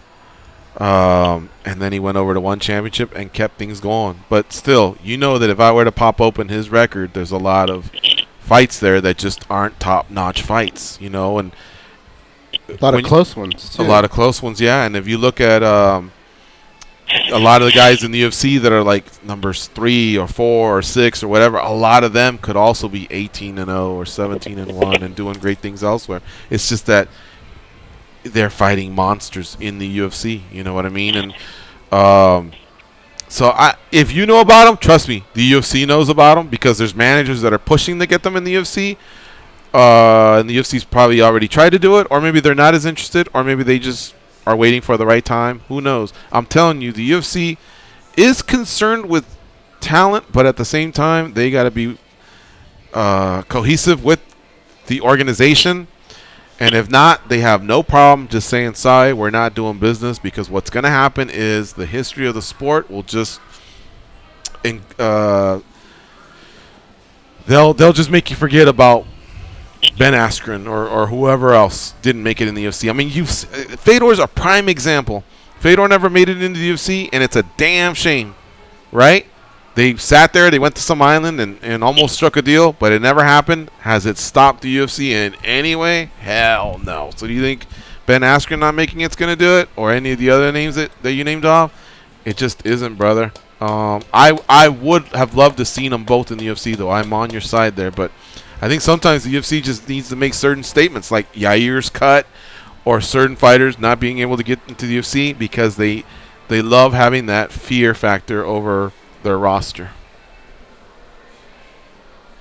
No, that makes a lot of sense. As far as Ben Askren, I mean, there was so much talk about him on Twitter, like UFC on Fox tweeting about him and stuff, and then on the Joe Rogan Experience. Like, that seems like a missed opportunity for Bellator, whoever. Well, and here's what Scott Coker said, though. To be fair, Scott Coker said, look, if Ben's interested in coming back, let's sign a contract. But everything Ben says is he wants to strike once, make a ton of money, and bounce. And Scott doesn't want to do that. He'd rather just build up new talent that wants to stick around, and not just somebody that comes in for the one fight, gets paid, and leaves, because that's not a good business model for him. As far as the UFC goes, there are a few names out there that I think you could actually make this happen. I think GSP's only got the one fight left. And I don't know if he wants to do it for a 165-pound title or really come down to 55. He wants to make a lot of money or whatever. But if he did want to do something in his division and avoid Woodley, then I'd be into him versus Ben Askren for one fight. May the best man win, and that be that. But if Ben comes, he's not going to fight Woodley. In fact, Woodley said he'd go up to 185 to give Askren that chance. That's how much he respects Ben Askren, because they're former teammates in college, good friends for life. So I just don't know how Ben would fit in, and fit into the whole division. Dude, let's make that the last 170 fight. GSP, Askren, move Woodley up to 175. I've been on this train forever. But, man, I think if we ever get Pancration back in the Olympics, if 2028, like people are talking about, might happen, I think people would be very surprised on the UFC and all the U.S. guys not running ship on getting every single belt out there. A lot of Russians, a lot of people out there who are way good. Everyone who are UFC shows, they need to watch more that's out there, man. Hey, Dan. So at 6-2 in overtime, man. Dan, yeah, go. You're a very intense individual, and I was just thinking about something. Passionate, too. I've never heard you laugh before. When you listen to our show, do you ever laugh? Yeah, a lot of times. Man, you replayed actually one of my favorite moments, which was Mauro Ronaldo on the show with Boss Rutan when he did that send-off. And did that, Pancration, he'll be always up there fighting in the sky about us. Yeah. I can find another one real fast. A Mauro one? Yeah. This is another one he did on the spot. Let me see if I found it the other day. Shit, hold on. Why did I open my big mouth? Keep talking, Dan, and goes. So you do laugh, huh, Dan? Yes. Okay, I was just wondering. I didn't know if you listen to our show and we just make you angry, and then you go, these motherfuckers, and then you call us or not.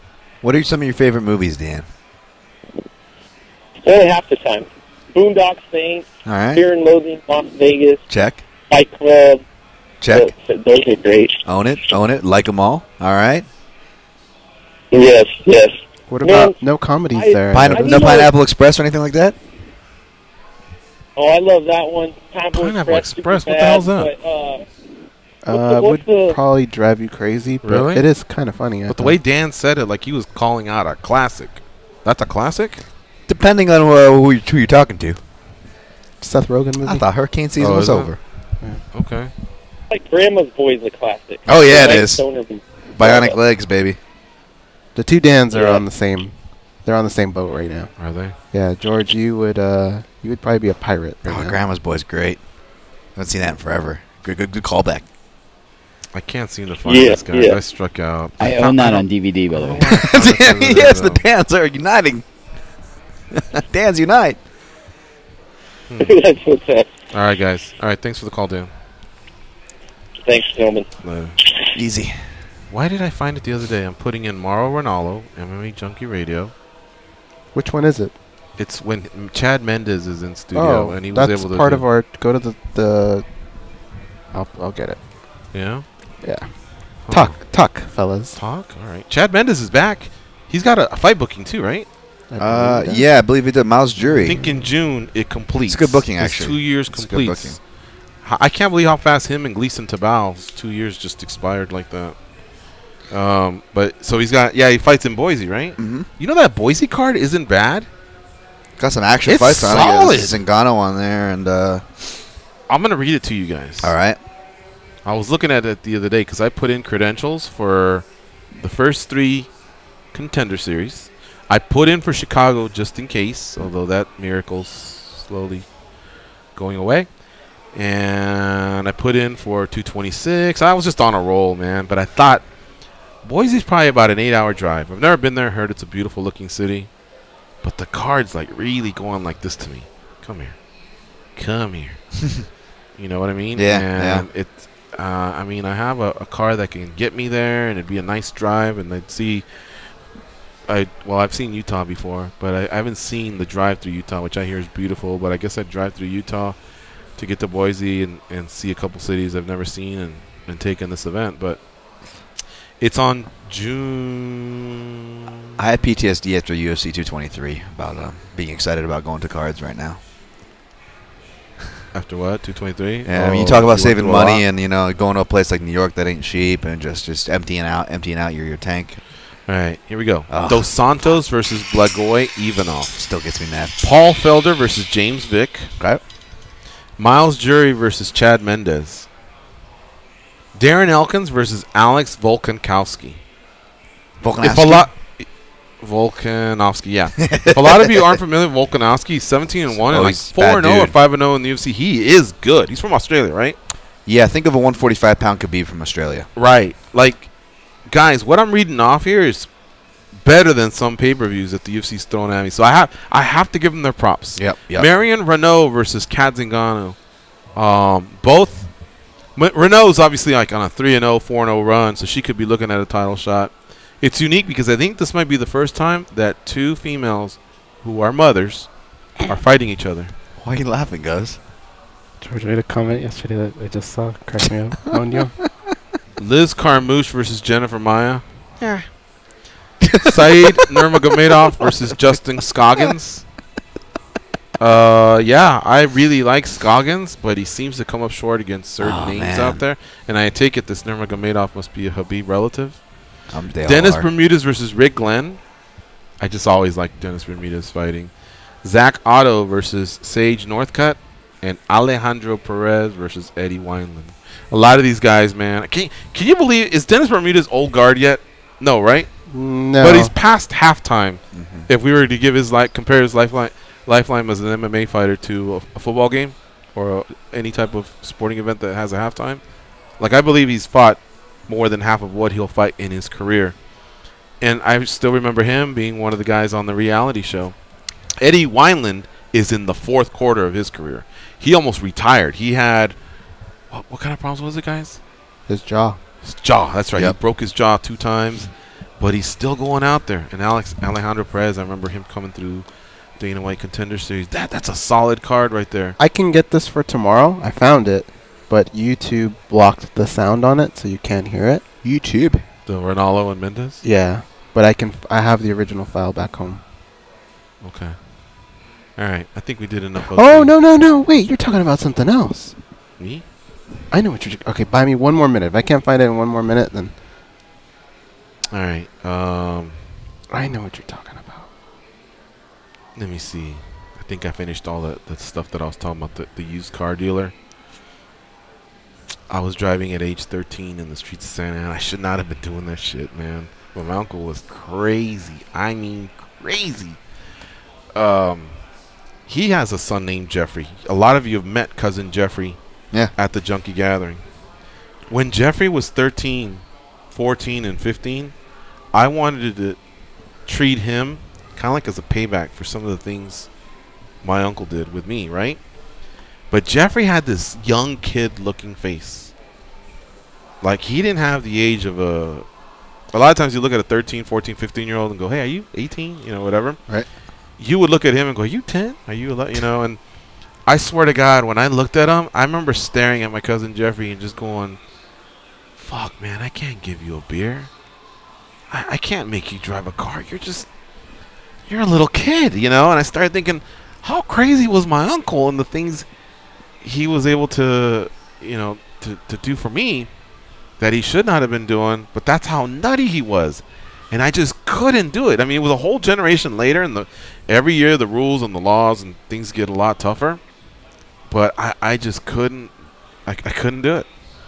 And the whammy of it all, save it for another show someday. But I'll tell you guys, it's not that big of a deal.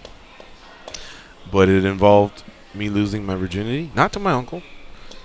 Jesus. No, I mean, I know. We're getting dark in I'd no rather time, beat folks. the Strap pervs in. to the joke. Your uncle, you know. No.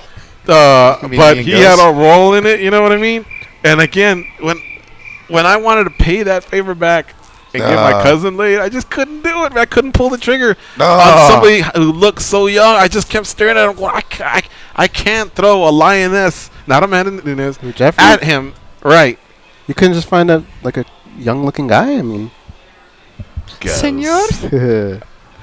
I couldn't do it.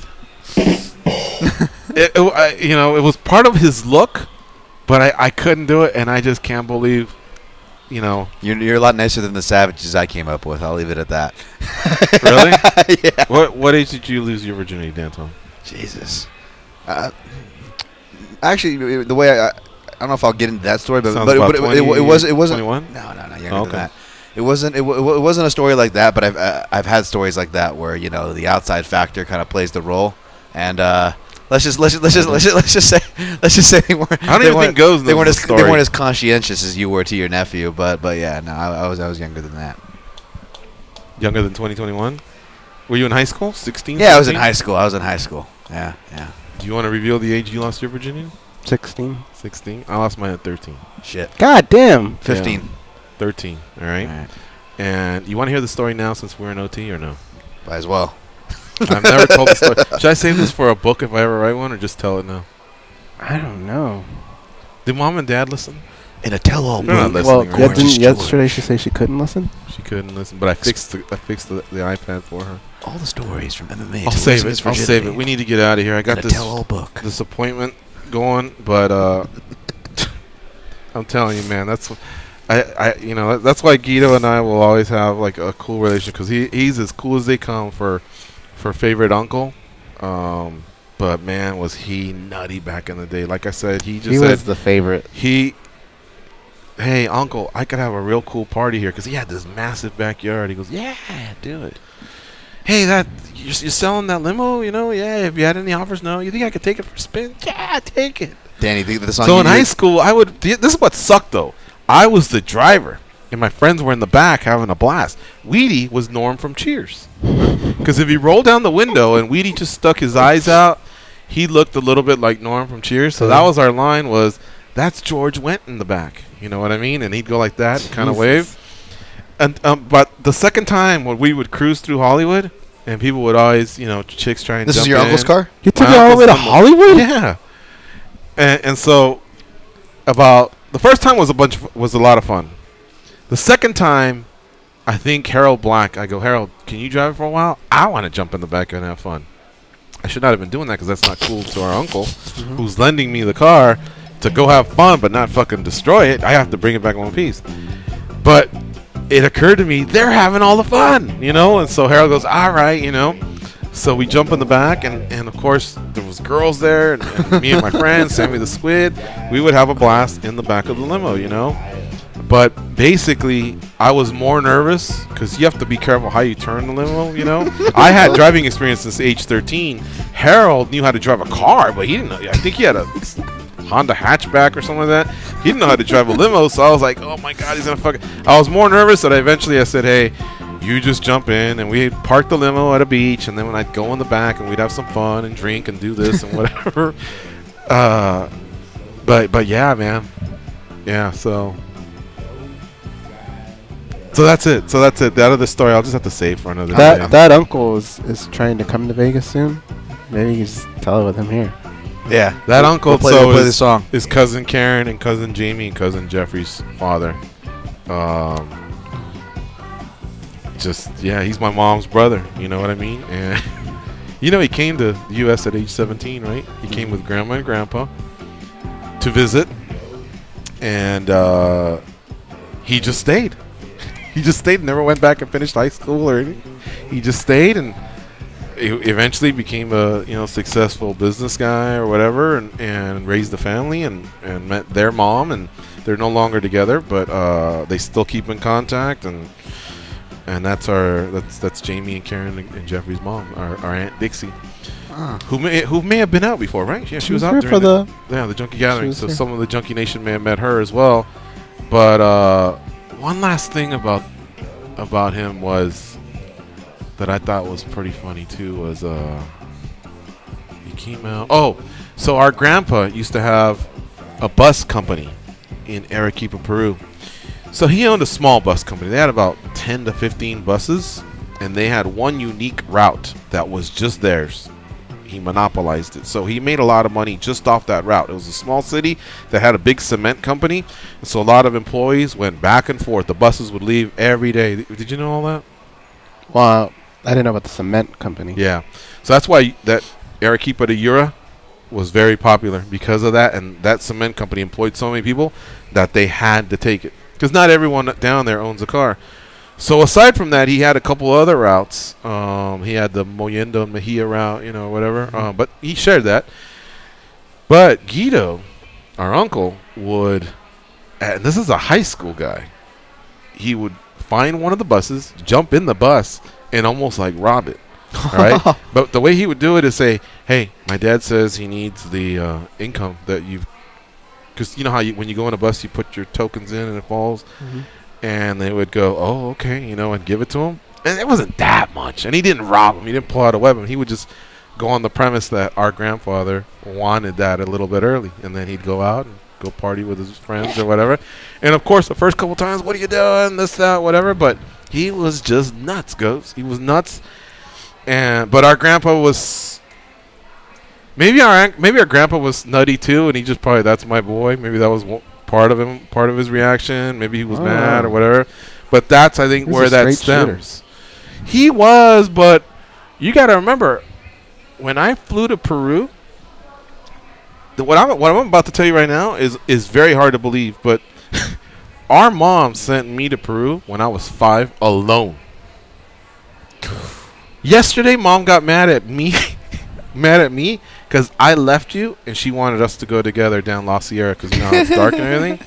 But she had no problem putting me on a plane, Braniff Airlines from L.A. to Lima, 8 hours. And basically they took me to the gate and said, make sure you keep an eye on my boy.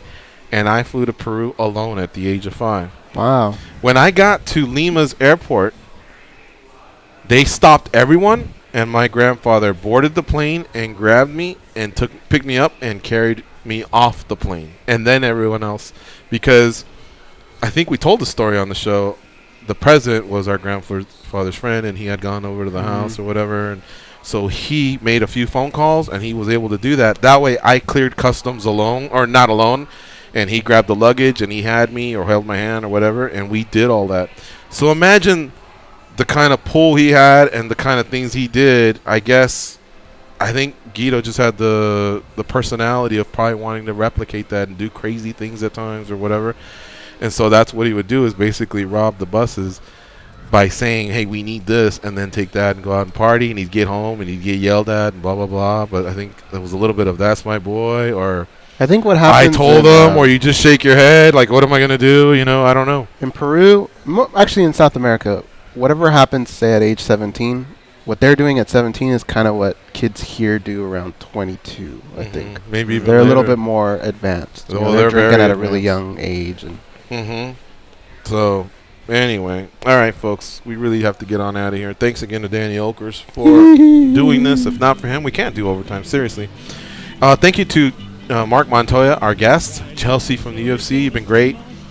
And that now we understand we couldn't have this week's winner. There really wasn't a winner, I guess. One guy advanced, Aguilar. But it wasn't your traditional A beat B or anything like that. Tomorrow, next week, I imagine we will resume that. Tomorrow we have the following. Walt Harris. He wants Junkie Radio Reverse Curse Karma. Fighters who do the show on the day of they fight are 59-14, which is over 80%. Walt Harris will join us. We may have also another fighter that I've been working on. Big name fighter, so it should be a fun show, and maybe we'll hustle back and grab another name or two. I don't know. So for Dan and Danny and Goes, I'm George. Hopefully you enjoyed today's show. Go out there and be a champion. Viva Las Vegas.